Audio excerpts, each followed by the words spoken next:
What is up, bros? Me, Josh here, bringing you a new episode of How to Ship. In this series, we go over each line of ships in World of Warships, and I go in depth on captain skills, upgrades, playstyles, and really the entirety of the line. This week, we have the Russian Destroyers. This line really was kind of slow at the start for getting a lot of popularity, but ever since has really gotten a lot more popular since. This is the epitome of gunboat destroyers. Now you have the Japanese, which are more torps. You have the USN, which is a nice balance. And now you have the Russian, which is 100% guns. Yes, they do have torps, but they tend to be relatively short range. And these things have insanely good guns, low arc. You don't have to deal with that shooting around, the curve of the Earth with the USN arcs. These things are devils to battleships, to other destroyers if they catch them. And they're so much fun to play. It can be a huge pain in the ass to cruisers, battleships, anything really. This is a great line, a lot of fun to play. They're performing very well right now, and with only really few downsides to the ships, I would highly recommend this line to play. I would probably not start with this line because they're a kind of unique line. They're almost a pseudo cruiser line, so it's not the 100% a destroyer feel to them, but it is so much fun to play these ships, and I really do recommend at some point to play these ships. Now, going through the line, the highlight of this line is obviously the Khabarovsk, the tier 10. This thing is absolutely disgustingly good. Insane rate of fire, insane range, high fire chance. This thing, and it's the second. It's actually. Taken in the Grimyashi. It's the third, but in the line itself, it's only the second one that actually is stealth torp. It has 10-kilometer torps, which is actually pretty nice. And this thing is absolutely disgusting. The HE is insane. The AP is even insane. You can rip 5-6K salvos on Yamatos who are broadside. These things are just brutal to play against, and you want them on your team more than you do the enemy team. But throughout the line, there are tons of great ships. The Dirt Ski, the tier 3, is laughably fun. You get torpedoes every 6 seconds. It's insane. It's so much fun to play, and they've since buffed it for the torpedo range and everything. The Izlivov, the tier 4, this thing is fantastic for tier 4. Some even say it's OP for tier 4. Tons of fun. The Gremmy, known as one of the most OP premium ships in the game. They don't even sell it anymore. This is a fantastic premium ship, but I'll kind of stick more to the line. The Nevi, which is basically the same thing, a little weaker though, not as long as torpedoes. The Kiev, the Ognivoy really is kind of the downside. The Tashkent is kind of the downside. But the Kiev is freaking amazing. This thing is awesome. Even after the nerfs, it was even better. That's the craziest thing. The ship used to be better than what it is right now, and it's still so good. The Udaloy at tier 9, this thing is awesome. And the Khabarovsk at tier 9, or at tier 10, is just, this is squad goals right here. This is the thing you want to go for. So diving into modules, in this series, guys, I'm going to show you the modules I picked for the tier 10. Now, as you go lower and lower tiers, you're saying I don't have the tier 10, that's fine. As you go up through the trees, you basically get more and more slots. So if you're at a lower tier, just take what I have available at your tiers, and then just don't worry about the ones that you don't have yet. So just kind of take that, like the ones that have low tiers, you only have a couple. So just keep in mind. But for upgrades, I would run Main Armament Mod 1. This is going to help you keep your guns alive, keep your torpedoes alive. Aiming System Mod 1, better dispersion. I mean, the torpedo tube traverse, this is insane. Those are pretty no-brainers, I think, for most destroyers, honestly. Main Bat Mod 3. Now, this is going to be for Tier 9 and Tier 10 only. I believe it's Tier 9. Let me just double-check. Yep, Tier 9 and Tier 10 only.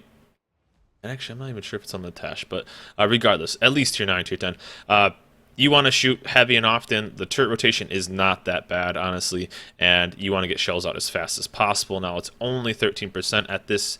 I mean, there's not really anything else that's really worth taking. The torpedoes are really secondary on this line, so you really want to be able to get as many shells out as possible. So main bat 3 is the way to go. Propulsion, you're going to be taking propulsion. We'll kind of go over that a little bit with the captain skills when we get there, but this is what I highly recommend.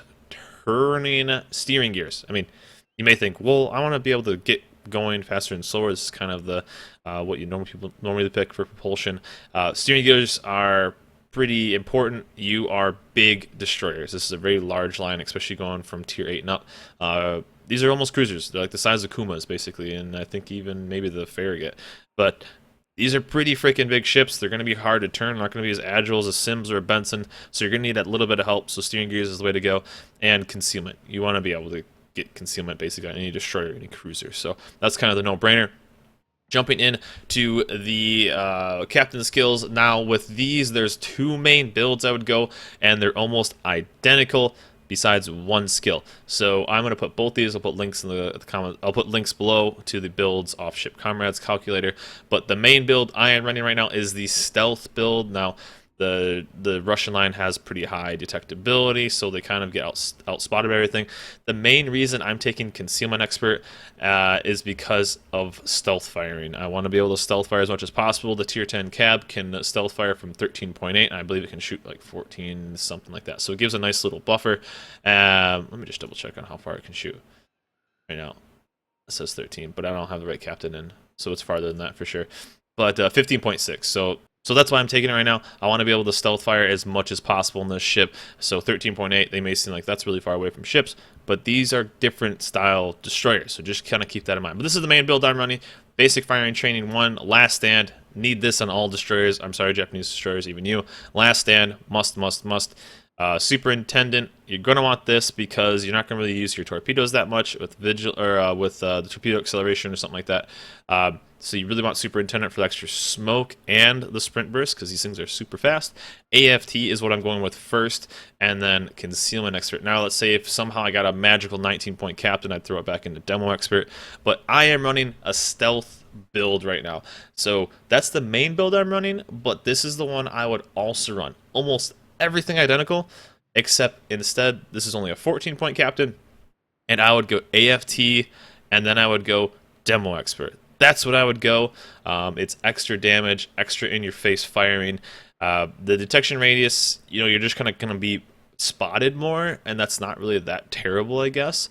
And so what I would do is I would grab Demo Expert at 14, and then at 16 I would grab Expert Marksmanship to help you with your turret traverse. So that's what I would run. These are the two main builds. So either you want extra demo with less points, or you want concealment. I'm actually I'm working on a Kiev captain right now for the Demo Expert, so that's kind of what I'm really recommending, although I'm using concealment. I like concealment for the cab alone. So for the other stuff, I really enjoy. I'm really enjoying the Demolition Expert build. So the double tier 4 captain skills. So the strengths of this line. The strengths of this line are insane rate of fire. They fire all the time. Relatively good fire chance. So you're lighting things on fire all the time.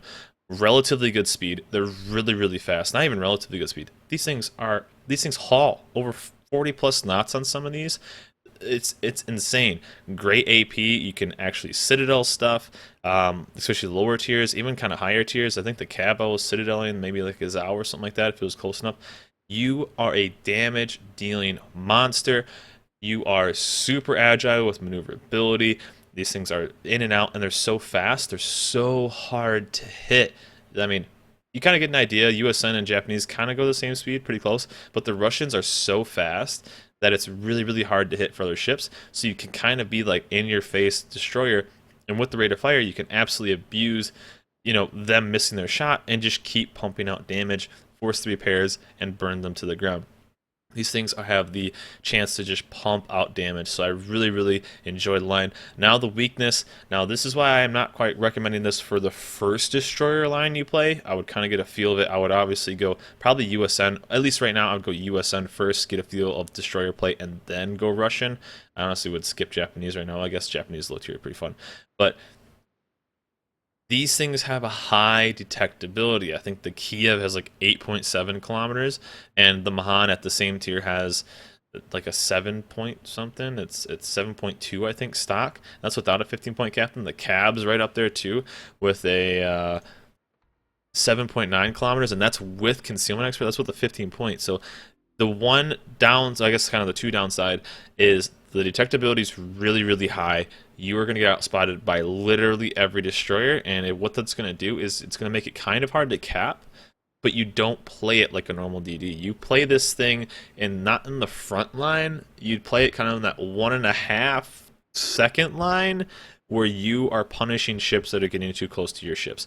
If I'm a battleship or I'm a cruiser and there's a cab or an Udaloy or a Tash or a Kiev or anything that is just laying down fire on me and lighting me on fire and just whooping my butt, I'm not going to push anymore. I'm going to have to pull away. You are the perfect deterrence for any other destroyer. And then if a destroyer gets too close to you, you can absolutely demolish them with your rate of fire, your agility, your speed, and your pinpoint accuracy with these guns. They're crazy, guys. Trust me. So you're not going to push up too far, so you kind of have to play it a bit different. You're kind of like a pseudo cruiser, like really with smoke. So torps up until tier 9 are very, very short range. I think you're up to maybe, I think the Tash gets like 8 kilometers, and then the Udaloy and the Cab get a long range. They're not that. They're kind of a secondary resource. You are 100% guns first, torpedoes last almost. I was gonna say torpedoes secondary, but you are honestly torpedoes last. It's kind of like, okay, we're brawling, we're going in, I'm making a run on this battleship, I'm going for it. You are guns, guns, guns. So just keep that in mind, guys, when you're playing.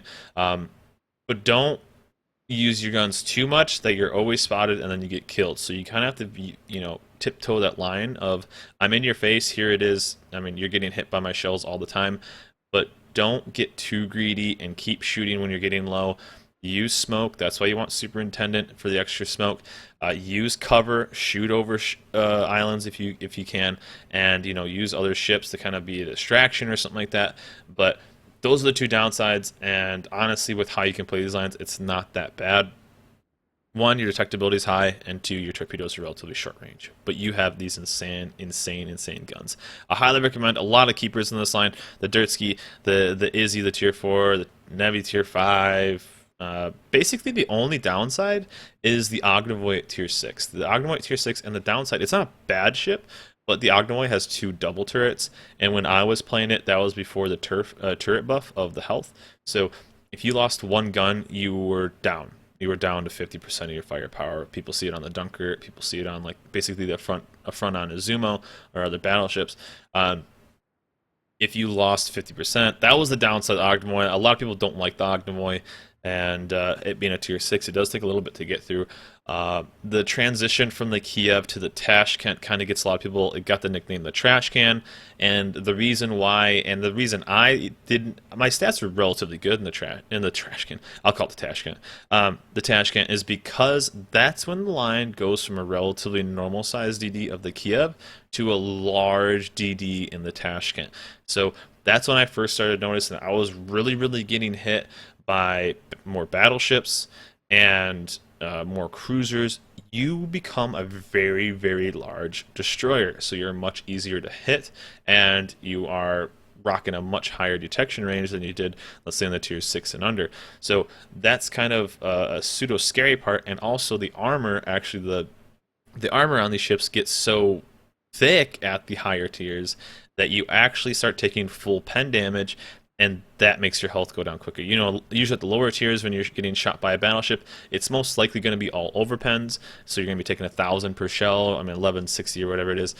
So when you get into that 8, 9, and 10, you have some decent armor, and you're actually getting full pens. So the armor is good in the sense that, it's supposed to protect you, but it's kind of gets you in the fact that now battleships, which are going to shoot at you because you're relatively big, are going to do more damage to you.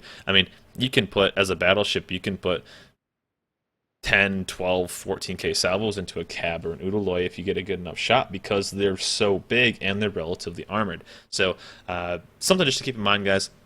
But really, this line is a blast. It's so much fun. You can rack up a ton of damage. Like I said, there's the 2 main builds of Concealment Expert or the Demo Expert AFT double up.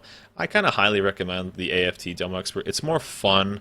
You're going to do more damage, and I think it's kind of the way to go. I had just run the Concealment Expert for my Cab and kind of going up through the line. Like I said, there's tons of keepers in this line, and really fire heavy and often. Enjoy the ability to just burn people down. You can honestly, and it happens to me. I don't want good players being in Russian ships, so I don't know why I'm telling you guys this. But like, if I was going against an Udaloid the other day, in a Tirpitz, and he literally burned down almost 90% of my life with him being about half life, just because it's so hard to hit them. It really is. If they stay at that 10 to 13 kilometer range, they're so fast, they're so quick, and they're able to just keep pounding you with this HE and just keep you on fire and just ruin your AA, your secondaries, all that kind of stuff. So this line is brutal. It's brutal to for the enemy, and it's a lot of fun to play. Like I said, it's probably not the best starting destroyer line. So if you've never played destroyers, like I said, I would probably stick with USN first. Japanese low tiers. Get a feel of the destroyer line, because this line is so unique, because you rarely honestly use your torpedoes. You really don't. So it's the transition from being a torpedo kind of boat that destroyers are supposed to be to a full gun boat. So it's a perfect transition kind of between destroyers and cruisers, and I really, really like the line. I have a blast playing this line. There's a reason why I have the own captain for my Kiev, which is on my Izzy right now, and Udaloy is going to have his own captain, and Cav's got his own captain. It's a blast. This line's 10 out of 10. Lots of fun to play. The downsides of this line, honestly, are completely outshadowed by the ups of this line, and they're blast, guys. So hope you guys enjoyed it. If you guys have any questions on the line, let me know in the comments below. Let me know what line you guys want me to go over next, and I will catch you guys next time. Good luck. Enjoy the Russian destroyers, guys, and I will catch you guys next time.